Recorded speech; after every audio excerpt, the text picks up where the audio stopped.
ಯಾಕೆ ಅನ್ಕೋತಿರೋ ನೀವು ನಿಮ್ಮ ಮಾರಿ ನೋಡ್ಕೋರಿ. ನೀವು ಏನೇನು ಮಾಡಿ ಚೆನ್ನಮ್ಮನ ಹೆಸರು ಯಾಕೆ ಒಬ್ರು ಕಳಿಲಕತ್ತೀರಿ? ಇದು ಯಾವ ಜಾತಿ ಈ ಜಾತಿ ಇಲೆಕ್ಷನ್ ಅಲ್ಲ ಬಂಧುಗಳೇ. ನಾ ಪಂಚಮಸಾಲ ನೀವು ಗಾಣಿಗೆ ಗಟ್ಟಿಗೆ ಅನ್ಕೋತ ಹೋದ್ರಂದ್ರೆ ಇಡ್ತಾರ ಸಾಬ್ರು ಬಂದು ನಿಮ್ಗೆ ಊಟ. ಅಲ್ಲಿಂದೇನು ಕಿಶೋರ್ ಇದ್ದೀರಪ್ಪ ನೀವು? ಅವಾಗ ಅವ್ರು ಏನು ನೋಡುದಿಲ್ಲ. ಅವ್ರು 50% ಹೆಚ್ಚಾದ. ಇನ್ನ ನಮ್ಮ ಡೊಂಗರ್ಗಾವ್ ಸಾಹೇಬ್ರ ಅದಾರ, ಅವ್ರ ಮುಂದೆ ಹೇಳ್ತೀನಿ. 50% ಅವ್ರು ಆದ್ರಂದ್ರ ಇವ ಪಂಚಮಸಾಲ ಅದನ್ನ ಬಿಡಬೇಕು, ಇವ್ ಕುರುಬರ ಅದನ್ನ ಬಿಡಬೇಕು, ದಲಿತರ ಬಿಡುದಿಲ್ಲ. ಅವರು ಮಾರೋ ಇಸ್ಕೆ ಮಾಕನೇ ಅತ್ತಾರ, ಕಾಫೀರ್ ಅಂಕೋ ಮಾರೋ ಅಂತಾರ. ನೀವೆಲ್ಲ ಕಾಫೀರ್, ನಾವೆಲ್ಲ ಕುಂಕುಮ ಹಚ್ಕೊಂಡ್ರೆ ಇಪ್ಪತ್ತಿ ಹಚ್ಕೊಂಡ್ರೆಲ್ಲ ಕಾಫೀರ್. ಅವಾಗ ಏನ್ ಮಾಡ್ತೀರಿ? ಇಲ್ರಿ ನಾ ಎಷ್ಟಿ ಇದೀನಿ ನನ್ ಬಿಡ್ರಿ ಅಂದ್ರೆ ನಾಲ್ಕೆ. ಅವಾಗೆ ಬಾಬಾ ಸಾಹೇಬ್ ಅಂಬೇಡ್ಕರ್ ಅವರು ಅವಾಗ ಹೇಳಿದ್ರು ಏನಂತೇಳಿ, ಭಾರತ ಪಾಕಿಸ್ತಾನ ದೇಶ ಹೊಡಿಬೇಡ್ರಿ. ಎಂದು ಭಾರತ ಪಾಕಿಸ್ತಾನದ ಶಾಂತಿ ಸಿಗುವುದಿಲ್ಲ. ಇರುದ್ರ ಅಖಂಡ ಭಾರತ ಇರಲಿ, ಇಲ್ಲೇ ಎಲ್ಲರಿಗೂ ನ್ಯಾಯ ಕೊಡುವಂತ ಕೆಲಸ ಮಾಡಿರ್ತೇವೆ. ಆದ್ರೆ ಈ ನೆಹರುಗೊಂದು ಚಟ ಆಯ್ತು ಪ್ರಧಾನಮಂತ್ರಿ ಆಗೋದು. ಗಾಂಧಿ ಮುತ್ತೆ ಒಬ್ಬ ಸೇರ್ಕೊಂಡು ಬಿಟ್ಟಿದ್ದ. ಹಾ, ಏನ್ ಮಾಡಿದ್ರು ನೆಹರು ಪ್ರಧಾನಮಂತ್ರಿ. ಯಾಕಂದ್ರೆ ಅವ್ರು ಯಾರು ಮುಸ್ಲಿಂ ಲೀಡರ್ ಇದ್ದಲ್ಲ, ಅವ ಮೊಹಮ್ಮದ್ ಅಲಿ ಜಿನ್ನಾ, ಅವ ಏನ್ ಕಂಡೀಷನ್ ಹಾಕಿದ ಗಾಂಧಿಗೆ, ಪಾಕಿಸ್ತಾನ ಭಾರತ ಉಳಿದ್ ಬೇಡ ಅಂದ್ರೆ ನಾನು ಪ್ರಧಾನಮಂತ್ರಿ ಮಾಡು, ತಗೊಬಿಡು ಇಸ್ಲಾಂ ಮಾಡ್ತೀನಿ ತವ. ಇವಾಗ ಗಾಂಧಿ ಅಂದ, ಏನಾರ ಹಾಳಾಗಿ ಹೋಗಲಪ್ಪ ಕೊಟ್ಟು ನೀವು ನೆಹರೂನ ಮಾಡಬೇಕಾಗಿತ್ತು ಅಂತೇಳಿ ದೇಶ ಉಳಿದಂತ ನಿರ್ಣಯ ಮಾಡಿದಾಗ ಸರ್ದಾರ್ ವಲ್ಲಭಭಾಯಿ ಪಟೇಲ್ ಹಿಡಿದು ಎಲ್ಲರೂ ವಿರೋಧ ಮಾಡಿದ್ರು. ಆದ್ರೆ ಅವತ್ತು ಗಾಂಧಿದೇ ನಡೀತಿತ್ತಲ್ಲ, ನಮ್ಮ ತಲೆ ಕೂತು ಬಿಟ್ಟಿದ್ದ ಗಾಂಧಿ. ಎಷ್ಟು ಲಕ್ಷ ಜನ ನಮ್ಮ ಹಿಂದೂಗಳ ಅತ್ಯಾಚಾರ ಆಯಿತು, ಕೊಲೆ ಆಯಿತು. ಈ ದೇಶಕ್ಕೊಬ್ಬ ನೆಹರು ಬರಬೇಕಾದ್ರೆ ಕೋಟ್ಯಾಂತರ ಹಿಂದೂಗಳ ಕೊಲೆ ಆಯಿತು ಪಾಕಿಸ್ತಾನದಲ್ಲಿ. ಸ್ವಾತಂತ್ರ್ಯ ಸಿಗುವಾಗ ಏನು ಅಂಬೇಡ್ಕರ್ ಅವರು ಹೇಳಿದ್ರಲ್ಲ, ಅದು ಸತ್ಯ ಆಯಿತು. ಅವ್ರು ಇನ್ನು ಮುಂದುವರೆದ ಒಂದು ಮಾತು ಹೇಳಿದ್ರು, ನೀವು ಭಾರತ ಪಾಕಿಸ್ತಾನ ಮಾಡೋದೇ ನಿರ್ಣಯ ಮಾಡಿದ್ರೆ ಇಲ್ಲಿರೋರನ್ನ ಆ ಕಡೆ ಕಳಿಸಿ, ಅಲ್ಲಿ ಇರುವ ಹಿಂದೂಗಳನ್ನ ಭಾರತಕ್ಕೆ ತಗೊಂಡು ಬರುತ್ತೆ ಡಾಕ್ಟರ್ ಬಾಬಾ ಸಾಹೇಬ್ ಅಂಬೇಡ್ಕರ್ ಹೇಳಿದ್ರು. ಈ ನನ್ನ ಮಕ್ಕಳು ಕಾಂಗ್ರೆಸ್ನವ್ರಿಗೆ ಹಾಕ್ತಾರ, ಬಿಜೆಪಿ 400 ಬಂದ್ಬಿಟ್ರೆ ಸಂವಿಧಾನವನ್ನು ಬದಲಾವಣೆ ಮಾಡ್ತಾರೆ. ನಾವು ಬದಲಾವಣೆ ಮಾಡಿದ್ವಿ. ಡಾಕ್ಟರ್ ಬಾಬಾ ಸಾಹೇಬ್ ಅಂಬೇಡ್ಕರ್ ಅವರು 2 ಸಲ ಚುನಾವಣೆಯಲ್ಲಿ ಸೋಲಿಸ್ತಾರೆ ಕಾಂಗ್ರೆಸ್. ನೆಹರೂನೇ ಹೋಗಿ ಅಲ್ಲಿ ಪ್ರಚಾರ ಮಾಡ್ತಾನೆ ಬಾಂದ್ರಾದಲ್ಲಿ. ಡಾಕ್ಟರ್ ಬಾಬಾ ಸಾಹೇಬ್ ಅಂಬೇಡ್ಕರ್ ಭಾರತ ರತ್ನ ಕೊಡುದಿಲ್ಲ, ಅವ್ರದ್ದು ಅವರೇ ತಗೊಂಡ್ಬಿಟ್ಟಾರ. ಅವರು ನೆಹರು ನನಗೆ ನಾನು ಭಾರತ ರತ್ನವನ್ನು ಘೋಷಿಸುತ್ತೇನೆ, ಇಂದಿರಾ ಗಾಂಧಿ ನನಗೆ ನಾನು ಭಾರತ ಒಳಗಿಟ್ಟು ಘೋಷಿಸುತ್ತೇನೆ, ರಾಜೀವ್ ಗಾಂಧಿ ನನಗೆ ಮಕ್ಕಳಿಗೆ ಅಪ್ಪನ ಆಸ್ತಿ. ಅವ್ರಿಗೆ ಯಾರು ಕೊಡೋರಿಗೆ ದಿಕ್ಕಿದ್ದಿಲ್ಲ. ಈಗ ಕೆಲವು ಯೂನಿವರ್ಸಿಟಿಗಳು ಅದಾವ ಇದೆ ಜಗತ್ನಾಗ, 10 ಲಕ್ಷ ರೂಪಾಯಿ ಪ್ಯಾಕೇಜ್ ಕೊಟ್ಟರು ಡಾಕ್ಟರ್ ಕೊಡ್ತಾರೆ ಅಂತ ಅದಾವು. ನನಗೂ ಒಬ್ರು ಬಂದರು, ಏನ್ರಿ ನಿಮ್ಮ ಪಾರ್ಟಿಯಾಗ 2-3 ಮಂದಿ ಡಾಕ್ಟರೇಟ್ ಸಿಕ್ಕೈತಿ, ನಿಮಗೂ ಬೇಕಾದ್ರೆ ಹೇಳ್ರಿ. ಅದ್ಯಾವುದೋ ಕೊಲಂಬಾ ಮಲೇಷ್ಯಾದಾಗ ಐತಿ, 10 ಲಕ್ಷ ರೂಪಾಯಿ 5 ದಿವಸ ಡೇ 6 ದಿವಸ ನೈಟ್ ಏನೋ ಹೇಳಿದ್ರಿ. ಅಟ್ ಹೋಗಿ ಅಲ್ಲಿ ಹಲ್ಲು ಕಿಸೋದು ಹಿಂಗೆ ಒಂದು ತೊಗೊಂಡ್ಬಾರ್ದು, ಕರಿ ಗೌನ್ ಹಾಕೊಂಡು. ಇವತ್ತು ಭಾರತ ರತ್ನ ತಾವೇ ತಗೊಂಡ್ರು, ಯಾರು ಕೊಟ್ಟಿಲ್ಲ ಅವರಿಗೆ. ಯಾವ ಪುಣ್ಯಾತ್ಮ ಡಾಕ್ಟರ್ ಬಾಬಾ ಸಾಹೇಬ್ ಅಂಬೇಡ್ಕರ್ ಅವರು ಈ ದೇಶಕ್ಕೆ ಸಂವಿಧಾನ ಅಂತ ಪವಿತ್ರ ಆದದ್ದು ಇವತ್ತು ನರೇಂದ್ರ ಮೋದಿ ಅವರು ಹೇಳ್ಯಾರ. ಇವತ್ತು ನಮ್ಮ ಬಾಬಾ ಸಾಹೇಬ್ರೇ ಬಂದು ಇಲ್ಲಪ್ಪ ನಂದು ಚೇಂಜ್ ಮಾಡ್ಕೋರಿ ಅಂದ್ರೂ ನಾವು ಮಾಡೋದಿಲ್ಲ. ಇದೇ ಸಂವಿಧಾನ ಸೂರ್ಯಚಂದ್ರ ಅವರಿಗೆ ಇನ್ನ ಏನ್ ಹೇಳ್ಬೇಕ್ರಪ್ಪ, ಇದು ಎದಿ ಚೀಳು ಹೇಳ್ಬೇಕಂದ್ರೆ ಹನುಮಂತನ ಇವತ್ತೊಂದೆಲ್ಲ ಆಪರೇಷನ್ ಆಗ್ತದೆ, ಅಲ್ಲಿಂದ ಏನ್ ಮಾಡೋದು.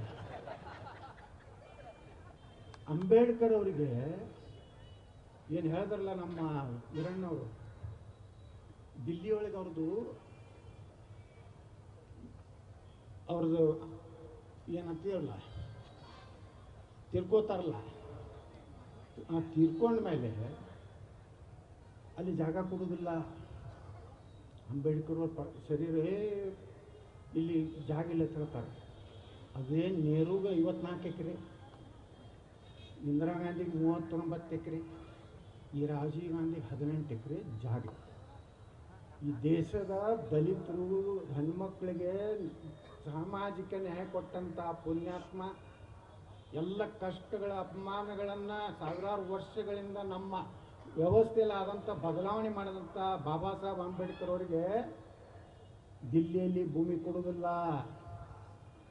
ಆವಾಗ ಬಾಬಾ ಸಾಹೇಬ್ ಅಂಬೇಡ್ಕರ್ ಅವ್ರದ್ದೊಂದು ಕಾರ್ ಇರ್ತದೆ, ಆ ಕಾರನ್ನು ಮಾರಿ ಆ ರೊಕ್ಕ ಒಯ್ದು ಇಂಡಿಯನ್ ಏರ್ಲೈನ್ಸ್ಗೆ, ಏರ್ ಇಂಡಿಯಾಕ್ಕೆ ರೊಕ್ಕ ತುಂಬಿ ಆ ಬಾಬಾ ಸಾಹೇಬ್ ಅಂಬೇಡ್ಕರ್ನ ಒಂದು ಚೌಪಾಟಿ ಸಮುದ್ರ ದಂಡಿಗೆ ತಂದು ಅವ್ರನ್ನ ಅಂತ್ಯಕ್ರಿಯೆ. ಇವತ್ತು ಕಾಂಗ್ರೆಸ್ನಾಗ ಹೇಳಿವ್ರೇನು ಅದಾರಲ್ಲ, ಇವ್ರು ಅಂಬೇಡ್ಕರ್ ಫೋಟೋ ಹಾಕೊಂಡು ನಾಚಿಕೆ ಬರೋದಿಲ್ಲ. ಅಂಬೇಡ್ಕರ್ ಹೆಸರು ಹೇಳಿ ಲೂಟಿ ಮಾಡಿವಿ. ಖರ್ಗೆ ಹೇಳ್ತಾರೆ BJP ಅಂದರೆ ಮೋದಿಯವ್ರ ಬಗ್ಗೆ ಪ್ರಿಯಾಂಕಾ ಖರ್ಗೆ ಮಾತಾಡ್ತಾನೆ ಪುಣ್ಯಾತ್ಮ. ಬರೀ ಖರ್ಗೆ ಅವ್ರದ್ದು ಅರ್ಧ ಆಸ್ತಿ ಮಾರಿಬಿಟ್ರ ಕರ್ನಾಟಕದಾಗ ಎಲ್ಲರಿಗೂ 15 ಲಕ್ಷ ರೂಪಾಯಿ ಕೊಡೋದು. ಎಲ್ಲ ದಲಿತರಿಗೆ ಎಲ್ಲ RCC ಮನೆ ಕೊಡ್ತೀರೇನಪ್ಪ? ನಿಮ್ಮ ತಮ್ಮ ಐತೆ, ತಾಕತ್ತೈತೆ. ಪಾಪ ಅಂಬೇಡ್ಕರ್ ಮಕ್ಕಳು ಮೊಮ್ಮಕ್ಕಳು ಎಲ್ಲದಾರೆ ಇವತ್ತು. ಬಂಧುಗಳೇ, ಇವತ್ತು ಅಂಬೇಡ್ಕರ್ ಅವ್ರನ್ನ ಈ ಕಾಂಗ್ರೆಸ್ ತನಗೆ ಹೆಂಗೆ ಬೇಕಾಗಿ ಯೂಸ್ ಮಾಡ್ಕೊಂಡಿದೆ. ರಾಜೀವ್ ಗಾಂಧಿ ಹೇಳಿದ್ರಲ್ಲ, ನಾವು ಸಂವಿಧಾನ ಬದಲಾವಣೆ ಮಾಡ್ತೀವಿ ಅಂತೇಳಿ. ನಮ್ಮಲ್ಲಿ ಸಂವಿಧಾನ ಬದಲಾವಣೆ ಮಾಡ್ತೀನಿ ಅಂದವ್ರು ನಾವು ಟಿಕೆಟೇ ಕೊಡಲಿಲ್ಲ. ನಮ್ಮದೊಬ್ಬ ಆ ಒಂದು ಚಿಂತನೆ ಇಲ್ಲ ಯಾವಾಗಲೂ. ಅದಕ್ಕೆ ಬಂಧುಗಳೇ, ಇವತ್ತು ನಾನು ವಿನಂತಿ ಮಾಡ್ಕೋತೀನಿ, ಇವತ್ತು ಚಿಕ್ಕೋಡಿ ಲೋಕಸಭೆ ಬದಲಾವಣೆ ಏನು ಮಾಡಬೇಕಂತೇಳಿ ಕೆಲವೊಂದು ಮಂದಿ ಅದಾರ ಲೀಡರ್ಗಳು, ಅವ್ರಿಗೆ ಪಾರ್ಟಿ ಇಲ್ಲ. ಹಗಲತ್ತಟ್ಟೆ ಒಂದು ಪಾರ್ಟಿ, ರಾತ್ರಿ ಒಂದು ಪಾರ್ಟಿ ಇರ್ತದೆ. ಹಗಲತ್ತ BJPಗೆ ಇರ್ತಾರೆ, ರಾತ್ರಿ ಇಲ್ಲಿ ಕಾಂಗ್ರೆಸ್ ಅಂತ ಹೇಳಿ ಫೋನ್ ಮಾಡ್ತಾರೆ. ಕೆಲವೊಂದು ಮಂದಿ ಕಾಂಗ್ರೆಸ್ನಾಗಿದ್ದಾರೆ, ಇಲ್ಲಿ BJP ಅಂತ ಫೋನ್ ಮಾಡ್ತಾರೆ. ಹಿಂಗೆಲ್ಲ ಈ ಅವಳಿ ಜಿಲ್ಲೆದಾಗ ನಡೆದದ. ನಾ ಇಷ್ಟೇ ಕೇಳ್ತೀನಿ, ಇವತ್ತು ಕರ್ನಾಟಕದಾಗ ನೀವು ಸರ್ಕಾರದ ಗ್ಯಾರಂಟಿಗಳು ಎಲ್ಲ ಕೇಳಿರಿ, ಯಾವ್ರೆ ಒಂದು ಪ್ರಾಮಾಣಿಕವಾಗಿ ಅಂತ ಯಾರು ಇಂಪ್ಲಿಮೆಂಟ್ ಆದೋ ಏನು? ನಾ ಕೇಳಿದೆ ಸಿದ್ದರಾಮಯ್ಯವ್ರಿಗೆ, 200 ಯೂನಿಟ್ ಖಚಿತ, 10 kg ಉಚಿತ, ಮತ್ತೇನ್ರಿ ಬಸ್ ಪ್ರಯಾಣ ನಿಶ್ಚಿತ. ನಿಮ್ಮ ಲೋಕಸಭಾ ಎಲೆಕ್ಷನ್ ಆಗೋಣ ನಿಮ್ಮ ಮನೆಗೆ ಹೋಗೋದು ಖಚಿತ. ನೀವು ಉಳಿದಲ್ಲಿದ್ದು ಭಾಳ ಉಳಿಸಿದ್ದು ಅಲ್ಲಿ ಒಳಗೆ ಧ್ವಂಸ ನಡೆದ. ಈಗ ಸಿದ್ದರಾಮಯ್ಯ ಯಾವಾಗ ಇಳಿಸ್ಲ ತೋರತ್ತಾರ. ಸಿದ್ದರಾಮಯ್ಯನವ್ರಿಗೂ ಬಹಳ ಸಿದ್ದರಾಮಯ್ಯನ ಜೋಡಾಗಿರೋರೇ ಸಿದ್ದರಾಮಯ್ಯರು ಬೆನ್ನಕ್ಕೆ ಚುರಿ ಹಾಕುವಂಥ ಪ್ರಯತ್ನಕ್ಕೆ ನಡೆದ್ಬಿಟ್ಟದ. ಅದಕ್ಕೆ ಬಂಧುಗಳೇ, ಈ ಚುನಾವಣೆಯಲ್ಲಿ ನಾವು ನಮ್ಮ ಧರ್ಮ, ನಮ್ಮ ದೇಶ ಉಳಿದ್ರ ಸಲುವಾಗಿ ನಾವು ವೋಟ್ ಹಾಕ್ಬೇಕಾಗಿದೆ. ಎಷ್ಟು ದಿವಸ ಅಂತೇಳಿ ನೀವು ಸಾವುಕಾರ ಮನೆಗೆ ಹೋಗಿ ಕಾಲು ಮುಟ್ಕೊಟ್ಟು ಇರೋರು ಸ್ವಾಭಿಮಾನ ಇಲ್ಲ. ಕಾಲು ಎದಕ್ಕೆ ಮುಗಿತೀರಪ್ಪ? ಈ ದೇಶದ ಪ್ರಧಾನಮಂತ್ರಿನಾಗ ಯಾರ ಕಡೆಯಿಂದ ಕಾಲು ಮುಗಿಸೋದಿಲ್ಲ. ನೀವು ಹೋಗಿ ಅವ್ರ ಮರಿ ಮೊಮ್ಮಕ್ಕಳಿಗೆ ಅವ್ರ ಬೆಕ್ಕ ನಾಯಿಗೂ ಏನು ಕಾಲು ಮುಗಿಬೇಕಾಗ್ತದೆ. ಯಾಕಂದ್ರೆ ಅವ್ರ ಬೆಕ್ಕೂ ನಾಯಿನೂ JP ಮೆಂಬರ್ ಆಗಿರ್ತಾರೆ. ಇಲ್ಲಿದೆ ಸಾವುಕಾರ ಸಾವುಕಾರ ಸಾವುಕಾರ ಸಾವುಕಾರ ಚಲೋ ಚಲೋ ಮಂದಿ ನಾವು ಅಗದಿ ಟಾರ್ಚ್ ಹಿಂಗೆ ಹಾಕೊಂಡು ಉದ್ದು ಟಪ್ಪಿಗೆ ಹಾಕೊಂಡು ಹೋಗಿರ್ತಾರೆ. ಸಾವುಕಾರ ಮನೆಗೆ ಎಲ್ಲಿ ಕೂತಿರ್ತಾರೆ ನೋಡಿದ್ರೆ ಅಪ್ಪ ಎಂಥ ಪರಿಸ್ಥಿತಿ ಚಿಕ್ಕೋಡ್ಯಾಗ ಬೆಳಗಾವದಾಗ. ನಾವು ಸ್ವಾಭಿಮಾನದಿಂದ ನೀವೇನು ಕಬ್ಬು ಹಾಕ್ತೀರಿ, ಕಬ್ಬಿನ ಬಿಲ್ ತೊಗೋತೀರಿ, ಪುಕ್ಕಟಿ ಬಿಲ್ ಅಂತ ಕೊಡೋದಿಲ್ಲ, ಕಾಟ ಅಂತ ಹೊಡಿದ ಗ್ಯಾರಂಟಿ. ಅವಲಪ್ಪ ಅದ ನಮ್ಮ ಬಿಜಾಪುರನಾಗ ಒಬ್ಬ APMC ಮಿನಿಸ್ಟರ್ ಆಗ್ಯಾನ, ಶುಗರ್ ಮಿನಿಸ್ಟ್ರು. ನಾ ಎಲ್ಲ ಸಕ್ಕರೆ ಕಾರ್ಖಾನೆಗಳ ಮುಂದೆ ಒಂದೊಂದು APMC ಕಟ ಹಾಕ್ತೀನಿ, ಕರೆಕ್ಟ್ ತೂಕ ಮಾಡಿಸ್ತೀನಿ ಅಂತ ಹೇಳಿದ. ಈಗಿದ್ರೆ ಏನು ಹೇಳಕತ್ತಾರ ಸಕ್ಕರೆ ಫ್ಯಾಕ್ಟ್ರಿಯವ್ರಿಗೆ, ಇಲ್ಲಿ ನಮ್ಮ ಮ್ಯಾಗ ಫ್ಯಾಕ್ಟ್ರಿ ಮಾಲಕರು ಅದಾರ, ಅವ್ರು ಹೇಳೋದಿಲ್ಲ ಅನ್ಸುತ್ತಾರೆ. ಮುಂದೆ ಮತ್ತೆ ಕಿರಿಕಿರಿ ಮಾವ ಆಟ ಅದಾನೆ ಅವ. ನಾ ಅಂದೋದಿಲ್ಲ, ನಂದು ಫ್ಯಾಕ್ಟ್ರಿ ಐತಿ, ನಂದು ಬಂದ್ ಮಾಡ್ಸ್ಯಾರ, ಆದರೂ ಅವನಿಗೆ ಬೆನ್ನು ಹತ್ತೀನಿ ನಾ. ಯಾಕೆ ಬ್ಯಾನ್ ಎತ್ತೀನಿ ಅಂದ್ರೆ ಅವ್ನು ಏನು ಹೇಳಿದ್ದ ಅಂದ್ರೆ ಬೆಳಗಾವ್ದಾಗ ರೈತರು 2 ವರ್ಷ ನಮ್ಮ ಬರಗಾಲ ಬರಲ್ಲ ಅಂತೇಳಿ ಬಯಸ್ತಾರತ್ತ. ಅಲ್ಲಿದಿಂದ ಆ ರೈತರು ಈ 5 ಲಕ್ಷ ರೂಪಾಯಿ ಪರಿಹಾರ ಕೊಡ್ಲಾಕ ಚಾಲು ಮಾಡಿದ ಮ್ಯಾಗ ಆತ್ಮಹತ್ಯೆ ಮಾಡ್ಕೊಳಕತ್ತಾರ. ಹಾಗೆ ಯಾರು ಮಾಡ್ಕೊಡ್ತಾರೇನ್ರಿ? ರೈತರು ಹಂಗೆ ಮಾಡ್ತಾರೇನ್ರಿ? ಹಂಗೆ ಸ್ವಾಭಿಮಾನ ಐತಿ ನಿಮ್ಮಲ್ಲಿ? ನಾ ಕೇಳಿದವನಿಗೆ, ಶಿವಾನಂದ ಪಾಟೀಲ ನೀನು ಪಂಚಮ ಸಾಲಿ ಗಡ್ಡಾಡಕತ್ತಾನ ಬಾಗಲಕೋಟ್ನ, ನೀ ಕಿಸದ ಅದಕ್ಕೂ ಬರಲಿಲ್ಲ, 10 ರೂಪಾಯಿ ಕೊಡಲಿಲ್ಲ. ನಾ ಹೇಳ್ತೀನಪ್ಪ, ನಿನಗೆ 5 ಕೋಟಿ ರೂಪಾಯಿ ಕೊಡ್ತೀನಿ, ನೀ ಆತ್ಮಹತ್ಯೆ ಮಾಡ್ಕೋತಾನೆ. ಇದನ್ನ ಎಂಡೋರ್ಸ್ಮೆಂಟ್ ಯಾರು ಮಾಡ್ತಾರ? ಬ್ರದರ್ಸ್, ದೊಡ್ಡ ಬ್ರದರ್ ಯಾರು? ಅವ್ನು ಡಿ ಕೆ ಶಿವಕುಮಾರ್ ಹೇಳ್ತಾನ. ಶಿವಾನಂದ ಪಾಟೀಲ್ ಹೇಳಿದ್ದು ಸರಿ, ಸತ್ಯಕ್ಕೆ ಸಮೀಪ ಐತಿ ಹೇಳ್ತಾನೆ. ನಾ ಹೇಳ್ದೆ ಡಿ ಕೆ ಶಿವಕುಮಾರ್, ನಿನಗೆ 50 ಕೋಟಿ ರೂಪಾಯಿ ಕೊಡ್ತೀನಪ್ಪ, ನೀವು ಊರ್ಲಿ ಹಾಕೋತ. ಯಾಕಂದ್ರೆ ನಿನ್ನ ರೇಟ್ ಹೆಚ್ಚೈತಿ. ನಿನ್ನೆ ಮ್ಯಾಗ ಇಡಿ IT ಗೋಡಿ ಏನೇನದ ಎಲ್ಲ ಅದ. 50 ಕೋಟಿ ರೂಪಾಯಿ ಕೊಡ್ತೀನಪ್ಪ, ಎಲ್ಲ ರೈತರ ಕಡೆ ಗಾಳಿ ಮಾಡಿ ಕೊಡ್ತೀನಿ, ಹೋಗಿ ನೋಡಿ ಗಸಕ್ಕೆಲ್ಲ ತೊಗೊಂಡು ಹಾಕೊಂಡು. ಮಾನ ಮರ್ಯಾದೆ ಐತೆ ಇವರಿಗೆ ರೈತರ ಬಗ್ಗೆ. ಅದು ರೈತ 4,000 ಕೊಡುದಿನೋ ಚಂಡ ತೋರಿಸ್ತದೆ. ಬರೀ ಮೋದಿಯವ್ರದ್ದು 6,000 ಬರ್ಲಾಕತ್ತೈತಲ್ಲ ನಿಮಗೆ. ಅಕ್ಕಿನೂ ಮೋದಿಯವ್ರದ್ದೆ, 6,000 ರೂಪಾಯಿನೂ ಮೋದಿಯವ್ರದ್ದು. ಇವ್ರೆಲ್ಲ ಹೇಳಿದ್ರಲ್ಲ ಏನಾಗ ಸಬ್ ರಿಜಿಸ್ಟ್ರ್ ಆಫೀಸಿಗೆ ಹೋದ್ರೆ ಎಷ್ಟು ಬಾಂಡ್ ಮ್ಯಾಗ ಹೆಚ್ಚಾಯ್ತು, ಪೆಟ್ರೋಲ್ ಹೆಚ್ಚಾಯ್ತು, ಹುಡುಗರದು ದಾರು ಎಷ್ಟು ಹೆಚ್ಚಾಯ್ತು. ನಾನಿನ್ನೆ ರಬಕಾಯ್ದಾಗ ಹೇಳಿದೆ, ಮೊನ್ನೆ ಬೆಳಗಾವಿ ಅಧಿವೇಶನ ನಡೆದಾಗ ಕರ್ನಾಟಕ ಮದ್ಯಪಾನ ಪ್ರಿಯಸ್ಕರ ಸಂಘ ಸ್ಟ್ರೈಕ್ ಕೂತಿದ್ರು. ಅವ್ರದ್ದು ಏನು ಬೇಡಿಕೆಗಳು? ನಮ್ಮನ್ನು ಸಮಾಜದಲ್ಲಿ ಗೌರವಿತವಾಗಿ ನೋಡಿಕೊಳ್ಳಬೇಕು. ನಂಬರ್ 2, ನಮ್ಮ ಇಡೀ ರಾಜ್ಯದ ಬೊಕ್ಕಸಕ್ಕೆ ಅತಿ ಹೆಚ್ಚು ಆದಾಯ ಕೊಡುವಂತಹ ನಾವುಗಳಿಗೆ ಕೆಲವೊಂದು ರಿಯಾಯಿತಿಗಳನ್ನು ಘೋಷಿಸಬೇಕು. ನಾವು ಬಾರಿಗೆ ಹೋದಾಗ ಶೇಂಗಾ ಮತ್ತು ಚಿಪ್ಸ್ ಅನ್ನು ಫ್ರೀಯಾಗಿ ಕೊಡಬೇಕು. ಬಾರಿನಲ್ಲಿ ನಮಗೆ ಸಪ್ಲೈ ಮಾಡೋರು ರೆಸ್ಪೆಕ್ಟೆಡ್ ಸರ್ ಎಂದು ಕರೆಯಬೇಕು. ಕೆಲವೊಂದು ಸಲ ಅತಿ ಹೆಚ್ಚು ಕುಡಿದು ಹಾದಿಯಲ್ಲಿ ಬಿದ್ದರೆ ಪೊಲೀಸ್ ಇಲಾಖೆದವರು ಬಂದು ಗೌರವದಿಂದ ಸೆಲೆಕ್ಟ್ ಹೊಡೆದು